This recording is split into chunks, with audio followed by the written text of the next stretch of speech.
Obviously, it's an exciting time of year for us. College basketball practice starts tomorrow for us, and going into year two, number one, you're a lot more comfortable. You're not as rushed, and I think that we've had an opportunity to build a team that probably fits the way I'd like to play a little bit better. And what I mean by that is I think at times we were really strapped last year in terms of being able to score, right? If we didn't score in transition, if we didn't get to the free throw line, we had a hard time scoring baskets. And this team thus far we had them 8 weeks in the summer, and then I guess we've had probably 3 weeks thus far here this fall. This team's shown the ability to put the ball in the basket. So I feel comfortable with the fact that I think we'll be able to still play at the same pace, but hopefully when we pass the ball and somebody's wide open in the corner, we'll have an opportunity to make it. And sometimes last year we were more concerned with getting the offensive rebound than making the three. So I'm excited about that part. I think we've got a good group of guys. I like them all. And I think that our biggest area for growth thus far is probably going to be our defense. But that's what practice is for. So I'm excited about what this year could be for us. When you talk about more capable players, is the answer as easy as you had a longer runway to recruit, or more money to recruit with, or what's the why of that? All of the above. Okay. I would tell you that for those of you that know me well, I work my staff and we work really, really hard at fundraising. And luckily we had some people step up this year, and we had an opportunity. We called it the golden window. It wasn't called that, but basically where you could recruit before July 1st, from the end of the season, or from the portal date to July 1st. If you had money to spend, you could spend it then, and then when July 1st kicked in, your revenue sharing kicked in. So really you had another pot of money. And like I said, we had one individual who's a great friend in particular that jumped in and jumped in with both feet, and then we had a lot of people that built off that and helped pile on top of that. So we had more, plain and simple, we had more, but we also had more time to recruit. The entire year was going on, and you're hearing about people in the portal. Well, last year when I was hearing about people in the portal, I was at Western Kentucky, and Coach Miller was at Mississippi State, and this guy was at that school. So now you're at Oklahoma State, and you have an opportunity to evaluate people before they hit the portal. So yeah, combination of those two things, but the money certainly helped, and the support certainly helped. And I think that last year's team helped that, right? Because they did play the right way, they did play hard, and I think that people, especially the Oklahoma State faithful, that's what they want to see, and therefore they rewarded us for it. Obviously the scouting and recruiting process is a big part of that, but was there a time this summer whenever you're like, okay, things are going to be better offensively with this group? Was there like a light bulb moment where you saw it all, or? No, I mean, we went into the recruiting process knowing that we needed to be better offensively. We knew that, and so we tried to remain cognizant of that, and we passed on some good players that maybe offensively just weren't what I wanted. I've always said that I'd like to have 4 players on the floor at all times, 1 through 4, that can pass, handle, and shoot, and we didn't always have that. I mean, there was times when certain players on the floor would have the ball at the three-point line, they'd guard him at the elbow, right? And I don't think that that's going to be the case nearly as much this year. We even have a chance to put 5 people on the floor that can spread the floor and shoot the three. We'd be a little bit smaller, but it's a fun way to play. So, I guess to answer the question, no, there was no light bulb moment, but I mean, watching practices, you just know that, hey, the ball goes in the hole a lot more. Now, with that being said, you also know that I'm pretty analytical, and we track all the stats, and our percentage points for three-point shooting last year at the end of all the workouts versus this year, our numbers are much higher. Our numbers are higher there, and our numbers are better in terms of assists to turnovers. So you take care of the basketball and you shoot a better percentage, you should have better offensive numbers. Is there 1 or 2 guys that you still got practices just now starting, but is there one or two guys that you expect to sort of carry the load in scoring? No. I think if this team's going to be good, we're going to have to be. We're not going to have a 25-point a game score. We're going to have a bunch of guys anywhere from 10 to 15, 16 points. Maybe somebody will surprise me, but I think that it's really hard to do that when you play at the pace that we do, number one, and then if we're going to be unselfish, which that's something that we've got to get better at in between now and the start of the season, we're not going to have somebody that shoots the bulk of the shots. It's going to be a committee. A couple of new guys on the staff. What do you like about the makeup of your coaching staff right now? What are those two guys? Yeah, I liked last year's makeup. I mean, obviously these guys are all good guys. Mike had an opportunity to go back home. He's from the city of Houston, and financially it was a great deal for he and his family. And then Jeremy got to go back to UTEP and be the associate head coach. And if all things work out, he's the next head coach at UTEP. So it's opportunities that they felt were best for them. But I like the new guys as well. Dana and Lou I've known for a while, and both of them have good basketball acumens. They've got great energy, and they're good people. So you just want to keep having people that are like-minded on your staff that work really, really hard and are about the right things and have the right character and are good mentors for these kids and those sorts of things. Steve, you've got a decent amount of international guys on your roster. I'm curious what the challenge is, if they've become any different, just getting the guys to the U.S. from their homelands. Yeah, absolutely. Like Lefteris was stuck probably in Greece for 3 weeks. I mean, we had to elicit the support of our senators, which those guys were fantastic, and they helped us a bunch. But yeah, I mean, nobody knew that Trump was going to put a ban on these student athletes, so it threw us for a loop. And the same with Dan. Dan didn't make it here until August. But nonetheless, I mean, they're here, and they all speak pretty good English, and there's not a huge learning curve there. I've been very pleased with that part of it. So yeah, I like it. Does the challenge of just getting them into the U.S. give you pause at all to recruit internationally, or do you just say, we got to do it and we'll figure it out? Yeah, and I would say this, I don't, the things that are beyond our control with the administration and visas and those sorts of things, they don't worry me. I mean, you obviously have to be cognizant of them, but international kids are, as long as the money is here, the international kids are going to continue to come over to the U.S. And in a lot of instances, you can get a very similar player internationally, and he's going to be significantly less than an American player. So that's why you've seen such an influx of international players into college basketball. Plus, especially the European market, it seems to me that the European market's not nearly what it was for international players anymore. And I look at that just based upon our guys that are leaving Oklahoma State and going to play professionally. Their contracts aren't what they were 10 years ago. When you recruit guys that are playing internationally, do you look for the same things as you look for an American, or is it different when you're evaluating? No, yeah, I mean, it's still basketball. Yeah. So yeah, we keep it pretty Keep it simple. simple. You gotta be able to pass, handle, and shoot the basketball, and have some toughness to you. And if you have those ingredients, you're gonna be pretty good. I know you had your guys over to watch an NBA Finals game together. Is there any benefit in having the Thunder right down the road? Anything you sort of learn from them, or maybe your team can? Yeah, well, one of my ex-players from Creighton, Grant Gibbs, is on staff there. So we obviously communicate with those guys, because truth of the matter is most of college basketball, the trends trickle down from the NBA into college, especially offensively. Now their defensive rules are different, but offensively we steal a lot from the NBA. But I think the Thunder's success is fantastic. I mean, we should all embrace and promote the Thunder, because you're promoting basketball. And what I've learned through watching the Thunder is that we have a state that really likes basketball.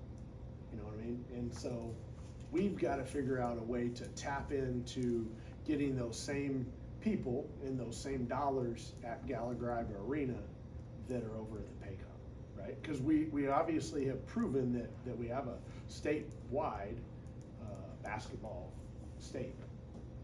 probably didn't say that the best, but I mean, you know what I mean? We have people that like basketball within our state, so let's get them into our arena. Let's embrace them. Let's, play the right way. The thing about the Thunder is they play good defense, they're unselfish, and it's a fun system that they play. So, we've got to emulate some of that. So, talk through your relationship with Grant. Have you guys kept up, and do you have any relationships with anyone else on staff, maybe through him? Yeah, I mean, those guys are fantastic about letting our staff come to workouts or come to preseason camp and that sort of stuff. But yeah, Grant and I still talk a decent amount. I mean, obviously with them playing 82 games in a year, it's hard to catch up. But no, I mean, you never lose that relationship. But they're fantastic about embracing people within our state to come and join them and learn from them and those sorts of things. It's the first chance we get to talk to you about the schedule that came out. Just, you like the fact of playing so many home games to start, get comfortable. Then I wanted to ask you about the exhibition with Auburn. I guess we had news with Auburn with Bruce Pearl today too, retiring. Just relationship with Bruce in the past, or just your thoughts on that? Yeah, so I'll go our schedule first, and then we'll get to Bruce. We were very cognizant of trying to schedule for the NCAA tournament. At the end of the day, you're going to have 18 games in the Big 12. You're going to probably have 16 plus quad 1 and quad 2 opportunities. So we felt like looking at last year's bubble teams, looking at last year's teams that got in, they had 5 to 6 quad 1 and quad 2 opportunities in the non-conference. Now the caveat on all of this is you got to win. Right? You got to win those games. So when we scheduled Bedlam Series, Northwestern on a neutral, Grand Canyon on a neutral, South Florida at home, and who's our other one? A&M at home. We felt like we had 5 quad 1 and quad 2 opportunities, right?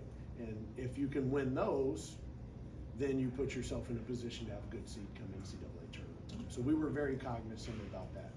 With that being said, as you look into college basketball and you start breaking down the RPIs and the nets and those sorts of things, it doesn't do you a whole lot of good to go play quad 3s and 4s.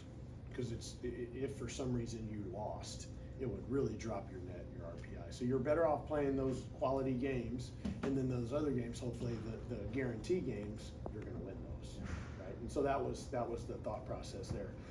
As for Bruce Pearl, I mean, I obviously they were talking about it after practice, and as I was walking over here, and Brian said something to me. I don't know Bruce real well. I know Steven, his son, who will be the coach moving forward. I've known Steven for a long time. Good guy, good coach.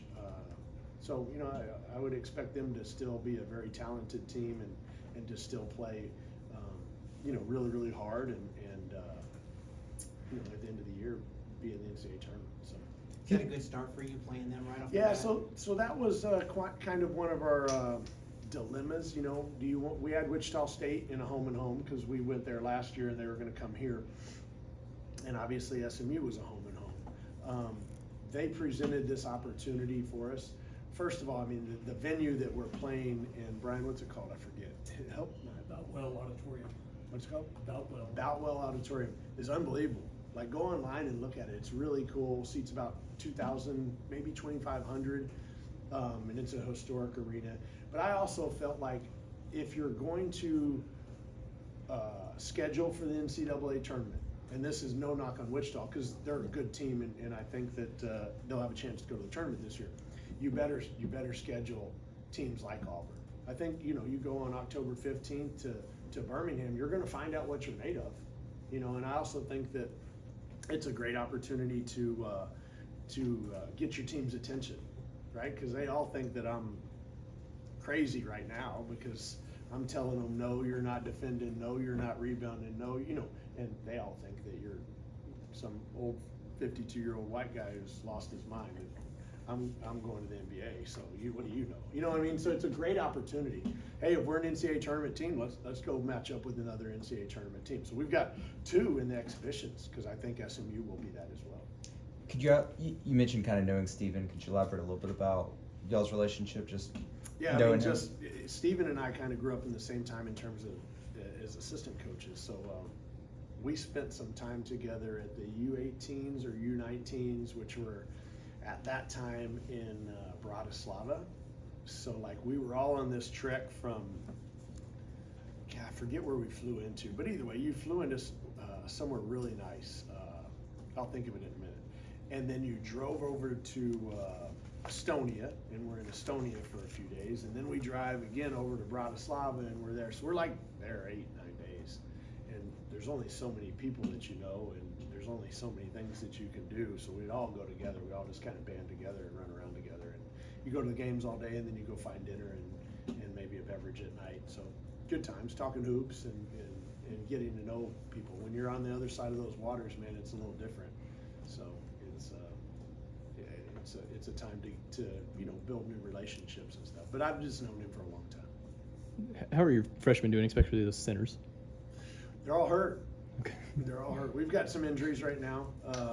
Mackay's kind of in and out.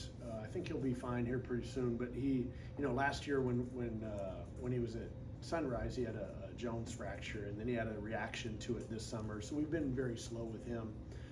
Ben Ahmed had surgery last week and had some screws and a plate put in his foot. So those two guys are out right now. But they're doing good. In the summer they were good. They were good. Both have done better with their bodies. They've adjusted to the college rigors and those sorts of things. And then Karate's doing good. He probably made about 2 or 3 threes with somebody in his face today in practice, and I'm like, guys, he can shoot. What are you doing? You have to take that shot away. But he's consistently making shots, and then Dan's adjusted pretty well. How, I guess, because Millie got here late last year, is there something similar going on with Dan in terms of acclimation, or has he picked up pretty quick? Dan's in a similar situation to Millie in terms of he didn't get here till August, but Dan's actually picked it up really well. Like, you guys know me, I'm somewhat of a smart Alec, and I'll tell those guys, he's been here a month or maybe 2 months, and he's already picked up what I'm asking him to do a lot faster than you guys that have been here all summer long, and which just blows my mind. So he's acclimated really well. You talked about this team scoring, maybe being a little bit better than last year. How does Anthony and his capabilities fit into that, I guess? Yeah, Anthony can put the ball in the basket. When he keeps the game really simple and takes what the defense gives him, he's as gifted a scorer as I've been around. But sometimes when guys are that gifted offensively, they think that they are Superman and they can kind of take on the world. And I just try to keep him grounded and all of them grounded in saying, hey, anytime you draw 2 defenders, the ball needs to move out of your hands. I don't want to really see step back threes at 25 feet with 2 defenders hanging on you. Pass the ball to your teammate. We have other good players on this team as well. Yeah. But no, I like him. He's a good player, and I expect him to have a good year. The rules for who you can play in these preseason exhibition games, those relaxed some. Is that why we're seeing more of these high profile, big programs against big programs in preseason? I think that's absolutely part of it now that we've opened it up and you can have, they can be publicized and they can be on TV. If I'm not mistaken, it's on ESPN, right? But then now, anytime you open things up like that, now you're gonna get the promoters involved and somebody's gonna try and make some money, right? And I believe this is by Hibbett Sports, and there might be one more. But either way, you know what I mean? There's money to be made. They're gonna have good events. And that's very similar to Grand Canyon. Like it's us and Grand Canyon, it's OU and Arizona State in the other game. Chicago is us and Northwestern, Arkansas and Duke in the other game. So you have an opportunity to have an NBA arena full and make some money. A net positive too, from a competitive standpoint, playing, a high-level team against a team you might win by 50. Yeah, again, points. Quad 1 and Quad 2 wins. You need Quad 1 and Quad 2 wins if you're gonna have a good seed in the NCAA tournament. You mentioned the revenue sharing stuff earlier. The settlement also had impacts on roster construction. I'm just curious, how is that? How have you seen that play out for y'all? Yeah, nothing's changed for us. What has changed in the rule is that you could have 15 people on scholarship. Oklahoma State still gives men's basketball 13. So if I want to have 15 people on scholarship, I've got to take a portion of my revenue sharing and I've got to give it to that young man, and then he pays for school.